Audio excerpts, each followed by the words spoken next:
Hi friends, అందరికీ నమస్కారం. Welcome to our channel. బిఎస్ఎన్ఎల్లో భారీ ఉద్యోగాలకు సంబంధించిన నోటిఫికేషన్ విడుదల చేశారండి. ఈ నోటిఫికేషన్లో సీనియర్ ఎగ్జిక్యూటివ్ ట్రైనీకి సంబంధించి 120 పోస్టులకు సంబంధించి నోటిఫికేషన్ విడుదల చేశారండి. మొత్తంగా చూసుకుంటే ఆంధ్రప్రదేశ్, తెలంగాణ స్టేట్లలో కూడా ఈ పోస్టులకు సంబంధించినటువంటి వేకెన్సీస్ ఉన్నాయండి. అండ్ పరీక్ష కేంద్రాలు కూడా మన ఆంధ్రప్రదేశ్, తెలంగాణ స్టేట్లో కూడా నిర్వహిస్తున్నారు. అండ్ క్వాలిఫికేషన్స్ వచ్చేసి చూసుకుంటే బీఈ, బీటెక్, సిఏ వారు కూడా అప్లై చేసుకోవచ్చు. దీనికి ఈ పోస్టులకు వచ్చేసి మంచి జీతము ఉంటుందండి. ఇక ఈ వీడియోలో మీకు ఆ కంప్లీట్ డీటెయిల్స్, ఎవరు అప్లై చేసుకోవచ్చు, ఎగ్జామ్ ప్యాటర్న్ ఏంటి, అప్లికేషన్ ఫీజు ఏంటి, సిలబస్ ఏంటి, ఇవన్నీ వివరాలు చెప్తాను. కాబట్టి ఎక్కడ కూడా మీరు స్కిప్ చేయకుండా లాస్ట్ వరకు వీడియోని చూడండి. ముందుగా మన నోటిఫికేషన్ యొక్క ముఖ్య అంశాలు చూసుకుంటే department of BSNL central government enterprise వారు నోటిఫికేషన్ విడుదల చేశారు. రోల్స్ వచ్చేసి senior executive trainee, telecom and finance విభాగాలలో సంబంధించిన జాబ్ పోస్టులకి విడుదల చేశారు. జాబ్ టైప్ వచ్చేసి పర్మనెంట్ జాబ్ అండి. ఇది డైరెక్ట్ రిక్రూట్మెంట్ బిఎస్ఎన్ఎల్ వారు చేస్తున్నారు. ఎటువంటి కాంట్రాక్ట్ కాకుండా పర్మనెంట్ జాబ్ అని వాళ్ళు నోటిఫికేషన్లో చెప్పారు. లెవెల్ వచ్చేసి ఆఫీసర్ పోస్టులు అంటే E3 గ్రేడ్ కింద పే స్కేల్ అనేది వాళ్ళు ఇస్తున్నారు. సెలక్షన్ వచ్చేసి ఎగ్జామ్ మోడ్ వచ్చేసి ఆన్లైన్ సిబిటి అంటే కంప్యూటర్ బేస్డ్ టెస్ట్ అనేది కండక్ట్ చేస్తారని చెప్తున్నారు. లొకేషన్ వచ్చి ఆల్ ఇండియా పోస్టింగ్లో ఎక్కడైనా ఉండొచ్చు. అండ్ ఎగ్జామ్ సెంటర్స్ మన తెలుగు స్టేట్స్లలో కూడా అవైలబుల్గా ఉన్నాయని చెప్తున్నారు. ఖాళీల వివరాలు చూసుకుంటే 120 టోటల్ పోస్టులు కలవండి. టెలికామ్ స్ట్రీమ్లో వచ్చేసి 95 పోస్టులు ఉన్నాయండి. అందులో కేటగిరీ పరంగా చూసుకుంటే ఓసీలో 40 ఉన్నాయండి, ఓబీసీలో 25, ఎస్సీలో 14, ఎస్టీ వారికి వచ్చేసి 7 ఉన్నాయి, ఈడబ్ల్యూఎస్ వారికి 9 ఉన్నాయి. ఇక ఫైనాన్స్ టీంలో వచ్చేసి 25 పోస్టులు ఉన్నాయని చెప్తున్నారు. ఓసీ విభాగంలో 11, ఓబీసీలో 6, ఎస్సీలో 4 అండ్ ఎస్టీలో 2 అండ్ ఈడబ్ల్యూఎస్ వారికి 2 అని చెప్తున్నారు. పీడబ్ల్యూబీడీ వారికి కూడా రిజర్వేషన్స్ కలవని చెప్తున్నారు. ఇక శాలరీ మరియు హోదా అనేది చూసుకుంటే పోస్ట్ డిజిగ్నేషన్ చూసుకుంటే పోస్ట్ నేమ్ వచ్చేసి సీనియర్ ఎగ్జిక్యూటివ్ ట్రైనీ అండి. పే స్కేల్ వచ్చి E3 కింద వారు విడుదల చేస్తున్నారు. 24,900 రూపీస్ నుంచి 50,500 ప్రీ రివైజ్డ్ కింద పే స్కేల్ అనేది శాలరీ ఉంటుంది. దానితో పాటు గొప్ప శుభవార్త ఏంటంటే అలవెన్సెస్ అనేది కూడా ఇస్తున్నారు. ఇంకా ఏంటంటే పర్క్స్ అనేది కూడా డిఏ, హెచ్ఆర్ఏ, మెడికల్ సంబంధించిన అలవెన్సెస్ అన్నీ కూడా వారు ప్రొవైడ్ చేస్తున్నారు. ఇది ఒక పర్మనెంట్ జాబ్ అండి. ప్రమోషన్స్ కూడా ఉంటాయి. ఏజిఎం లెవెల్ కూడా ప్రమోట్ చేసే అవకాశాలు ఉంటాయి. కాబట్టి అర్హత ఉన్నవారు ఖచ్చితంగా మిస్ చేసుకోవద్దని కోరుకుంటున్నాడు. ఇక ఎడ్యుకేషన్ క్వాలిఫికేషన్ వచ్చేసి టెలికామ్ పోస్టులకు వచ్చేసి BE and BTech engineering degree వారు మినిమం 60% ఆఫ్ పాస్ మార్క్స్ ఉన్నవారు ఖచ్చితంగా అప్లై చేసుకోవచ్చు అని చెప్తున్నారు.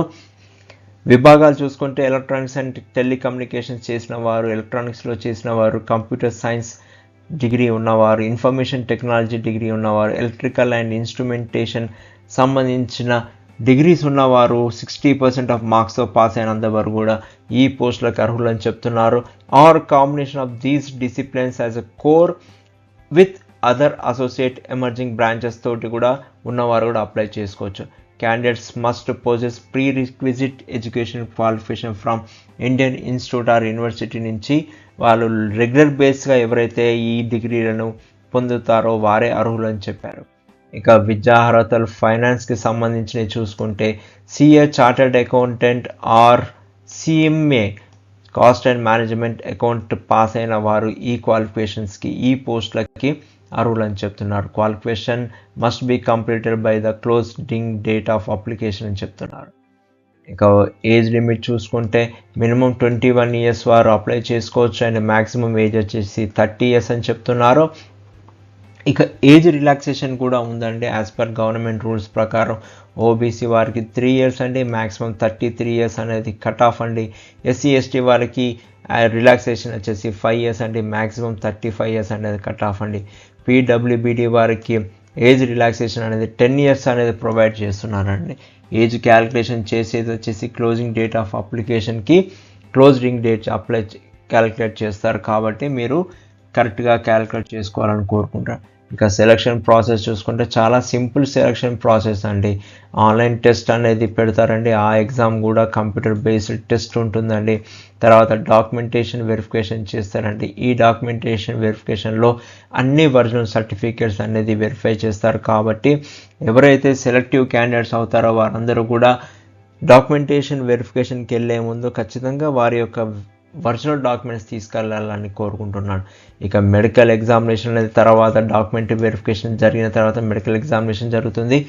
ఇందులో ఒకటి ఏంటంటే ఎవరైతే క్వాలిఫైడ్ పర్సన్స్ ఉంటారో, ఎవరైతే జాబ్లో జాయిన్ అవుతారో వారందరూ కూడా సర్వీస్ బాండ్ అనేది డిపార్ట్మెంట్కి అందించాల్సి వస్తుంది. ఆ సర్వీస్ బాండ్లో 9 lakhs of rupees పే చేయాలి ఒకవేళ మినిమం 5 years సర్వీస్ చేయకుండా మధ్యలో వచ్చిన వారు.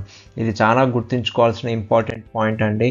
తర్వాత అసలు చూసుకుంటే ఎగ్జామ్ ప్యాటర్న్ ఎలా ఉంటుందండి అని చూసుకుంటే మనకు పార్ట్ 1 అండ్ పార్ట్ 2 కింద వారు విభజించారండి. పార్ట్ 1 కింద 20% ఆఫ్ వెయిటేజ్ తీసుకుంటారు అండ్ పార్ట్ 2 కింద 80% ఆఫ్ వెయిటేజ్ ఉంటుందని చెప్తున్నారు.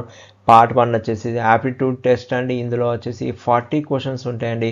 ఒక్కొక్క క్వశ్చన్ వచ్చేసి 1 mark క్యారీ చేస్తూ 40 marks అనేది ఉంటుంది. ఇక టాపిక్స్ వచ్చేసి quantitative, aptitude and reasoning and English సంబంధించిన సిలబస్లో ఈ 20% ఆఫ్ వెయిటేజ్ సంబంధించిన ఎగ్జామినేషన్ ప్యాటర్న్ ఉంటుంది. తర్వాత టెక్నికల్ పార్ట్ వచ్చేసి పార్ట్ 2లో 160 క్వశ్చన్స్ ఉంటాయండి. ఒక్కొక్క క్వశ్చన్ 1 mark క్యారీ చేస్తూ 160 marks అనేది ఉంటుందని చెప్తున్నారు. టాపిక్స్ వచ్చేసి టెలికామ్ ఆర్ ఫైనాన్స్ డిసిప్లిన్ సంబంధించిన సబ్జెక్ట్ మ్యాటర్ రిలేటెడ్గా ఈ ఎగ్జామ్ అనేది జరుగుతుందని వాళ్ళు చెప్తున్నారు. ఇక మొత్తంగా చూసుకుంటే టోటల్ మార్క్స్ అనేది 200 marks అండి. మొత్తంగా చూసుకుంటే 180 minutes అంటే 3 hours అనేది టైం డ్యూరేషన్ ఉంటుందండి ఎగ్జామ్కి.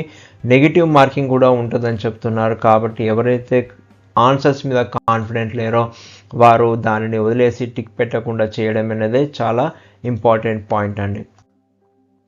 ఇక సిలబస్ ఓవరీ చూసుకుంటే మనకు సిలబస్ వచ్చేసి టెలికామ్ టాపిక్స్లో వచ్చేసి ఏమేమి కవర్ చేస్తారంటే బేసిక్ టెలికామ్ సంబంధించినటువంటి knowledge and about basic telecom సంబంధించిన అన్నీ కూడా చూసుకోవాల్సి వస్తుంది.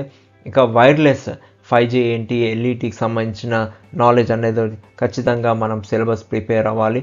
నెట్వర్కింగ్ మేనేజ్మెంట్ సంబంధించిన అన్ని విషయాలు, అన్ని అంశాలను కూడా వారు ఈ టెలికామ్ టాపిక్స్లో కవర్ చేస్తారు సిలబస్లో. అండ్ ఐపీ నెట్వర్క్ సంబంధించిన క్వశ్చన్స్ కూడా ఉంటాయి. సైబర్ సెక్యూరిటీకి సంబంధించిన క్వశ్చన్స్ కూడా ఉంటాయి. అండ్ సెటిలైట్ కమ్యూనికేషన్ సంబంధించిన క్వశ్చన్స్ అనేది కూడా ఈ టెలికామ్ టాపిక్స్లో ఉంటాయి. ఇక ఫైనాన్స్ టాపిక్స్ కింద చూసుకుంటే కంప్లీట్లీ సబ్జెక్ట్ మ్యాటర్ అండి. ఇది చూసుకుంటే అడ్వాన్స్డ్ అకౌంటింగ్ సంబంధించిన సిలబస్ ఉంటాయి, దీంట్లోనే క్వశ్చన్స్ వస్తాయి. అండ్ జిఎస్టీ అండ్ ట్యాక్స్ సంబంధించిన క్వశ్చన్స్ ఉంటాయి. సిలబస్ అనేది ఇందులో నుంచి కవర్ అవుతుంది. Cost accounting, financial management, auditing and corporate laws సంబంధించిన సిలబస్ అనేది ఉంటుంది. క్వశ్చన్స్ అనేది కూడా ఇందులో నుంచే వస్తారు. డీటెయిల్ సిలబస్ అనేది మీకు అనెక్సర్ బి ఆఫ్ నోటిఫికేషన్లో వాళ్ళు డీటెయిల్గా ఇచ్చారు. నేను మీకు నోటిఫికేషన్ లింక్ అనేది డిస్క్రిప్షన్ బాక్స్లో ఇస్తాను, అలాగే వెబ్సైట్ అడ్రస్ కూడా ఇస్తాను. అక్కడి నుంచి కూడా మీరు నోటిఫికేషన్ అనేది డీటెయిల్గా డౌన్లోడ్ చేసుకొని అక్కడ కంప్లీట్గా అనెక్సర్ చదవాలని కోరుకుంటున్నాడు. ఫర్ యువర్ ప్రిపరేషన్కి ఇది చాలా ఇంపార్టెంట్ పాయింట్స్ అండి, ఎక్కడ కూడా మిస్ చేయకుండా చూసుకోవాలని కోరుకుంటున్నాను. ఇక ఎగ్జామ్ సెంటర్స్ ఎక్కడ ఉన్నాయంటే టోటల్గా మొత్తంగా 27 సిటీలలో ఇండియాలో కంప్లీట్గా ఎగ్జామ్ సిటీస్ అనేది ఉన్నదండి. ఇక మన తెలుగు రాష్ట్రాలకు సంబంధించి చూసుకుంటే తెలంగాణలో హైదరాబాద్లో ఉన్నాయండి. విజయవాడ వచ్చేసి ఆంధ్రప్రదేశ్లో కూడా ఎగ్జామ్ సెంటర్ అనేది ఉన్నది. కాబట్టి దగ్గరగా ఉన్న మీ యొక్క సిటీని మీరు ఎంచుకొని అప్లికేషన్ ఫిల్అప్ చేసేటప్పుడు ఆ సెలెక్టెడ్ సిటీని మీరు క్లిక్ చేసుకోవాలని కోరుకుంటున్నాను. Candidates can choose their preferred centre అండి. ఇక అప్లికేషన్ ఫీజు అనేది చూసుకుంటే ఓసీ, ఓబీసీ, ఈడబ్ల్యూఎస్ వారికి 2500 రూపీస్ అనేది అప్లికేషన్ ఫీజు ఉంటుంది. అండ్ ఎస్సీ, ఎస్టీ, పీడబ్ల్యూబీడీ వారికి 1250 రూపీస్ ఉంటుందని చెప్తున్నారు.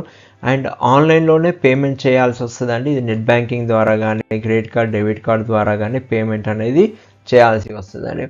ఇక దరఖాస్తు చేసుకోవాల్సిన ప్రాసెస్ ఏంటంటే వెబ్సైట్ అడ్రస్కి వెళ్ళాలంటే bsnl.co.inకి అక్కడికి వెళ్ళేసి అక్కడ మనము రిజిస్ట్రేషన్ అనేది చేసుకోవాలండి. రిజిస్ట్రేషన్ స్టార్ట్ చేశాక అక్కడ అప్లికేషన్ ఫామ్లో మనము డాక్యుమెంట్స్ అన్నీ కూడా అప్లోడ్ చేయాలి.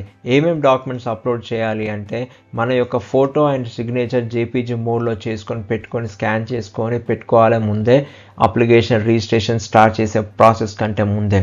ఇక 10th క్లాస్ సర్టిఫికేట్ అనేది కూడా స్కాన్ చేసి పెట్టుకోవాలి. 10th క్లాస్ సర్టిఫికేట్లో ఉన్న డేట్ ఆఫ్ బర్త్నే వారు పరిగణిస్తారండి ఏజ్ కేటగిరీ కింద చూసేటప్పుడు.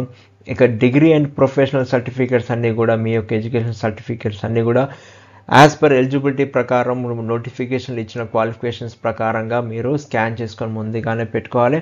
ఇక ఎవరైనా కేటగిరీకి సంబంధించినవి ఉంటే వారి యొక్క క్యాస్ట్ కానీ ఈడబ్ల్యూఎస్ అయినా పీడబ్ల్యూబీడి సర్టిఫికేట్స్ ఏమైనా ఉంటే కూడా వారు ముందుగా స్కాన్ చేసుకొని పెట్టుకోవాలి. అప్లికేషన్ అనేది ఫిల్అప్ చేసేటప్పుడు అప్లోడ్ చేయాలి. ఇవన్నీ అప్లోడ్ అయిన తర్వాత పేమెంట్ ఆఫ్ ద ఫీజ్ అనేది అప్లికేషన్ ఫీజ్ అనేది చేయాలి. అది కూడా ఆన్లైన్లోనే చేయాలి. చేసిన తర్వాత సబ్మిట్ బటన్ చేసిన తర్వాత మనకు కంప్లీట్గా అప్లికేషన్ సబ్మిషన్ సంబంధించిన ఫామ్ వస్తుంది. దాన్ని మనం ప్రింట్అవుట్ తీసుకొని డౌన్లోడ్ చేసుకొని మన దగ్గర భద్రపరచుకోవాలి. ఎందుకంటే ఫ్యూచర్గా కమ్యూనికేషన్ అనేది కూడా ఆ ఒక అప్లికేషన్ బేస్ చేసుకునే ఉంటుంది. ఇక్కడ ఇంకొక ఇంపార్టెంట్ పాయింట్ ఏంటంటే మీరు అప్లికేషన్ ఫిల్అప్ చేసేటప్పుడు మీ యొక్క mobile number and email ID అనేది ఖచ్చితంగా వ్యాలిడ్ ఉన్నాయో ఇవ్వండి. ఎందుకంటే ఎటువంటి కమ్యూనికేషన్ అయినా వాటికే వస్తుంది. ఇక ముఖ్యమైన తేదీలు చూసుకుంటే మనము రిజిస్ట్రేషన్ స్టార్ట్ అనేది February 5th నుంచి స్టార్ట్ అవుతుందండి. లాస్ట్ డేట్ వచ్చేసి 7th March లాస్ట్ డేట్ అండి. ఎగ్జామ్ సంబంధించి టెంటేటివ్ డేట్ అనేది 29th March ఉంటుంది. ఈ డేట్లో ఏమైనా చేంజెస్ ఉంటే వారు వెబ్సైట్లోనే ఇన్ఫర్మేషన్ ఇస్తారు. కాబట్టి మీరు తరచుగా వెబ్సైట్ని అనేది మీరు చూస్తూ ఉండాలి, ఫాలో అవుతూ ఉండాలండి. ఇక ఎవరైతే అప్లై చేస్తున్నారో అందరికీ జాబ్ ఆస్పిరెంట్స్ అందరికీ కూడా ఆల్ ది బెస్ట్ అండి. మరిన్ని జాబ్ అప్డేట్స్ కోసం వెంటనే మా ఛానల్ని సబ్స్క్రైబ్ చేసుకోండి. పక్కన ఉన్న బెల్ ఐకాన్ని మీరు క్లిక్ చేయడం ద్వారా నోటిఫికేషన్స్ వస్తాయి మేము చేసే ప్రతి ఒక్క వీడియోకి. ఇక ఈ వీడియో కనుక మీకు నచ్చినట్టయితే లైక్ చేయండి మరియు షేర్ చేయండి. మీ ఫ్యామిలీ అండ్ ఫ్రెండ్ మెంబర్స్కి ఎవరికైతే జాబ్ అవసరం ఉందో, ఎవరైతే నీడీ ఉన్నారో వారందరూ కూడా లైక్ చేయాలి అండి, షేర్ చేయాలని కోరుకుంటున్నాను. మీకు ఏమైనా సందేహాలు ఉంటే కామెంట్ సెక్షన్లో మీరు కామెంట్ చేయండి. మీకు తప్పకుండా నేను రివర్ట్ చేస్తాను, రిప్లై చేస్తాను. Thank you. All the best.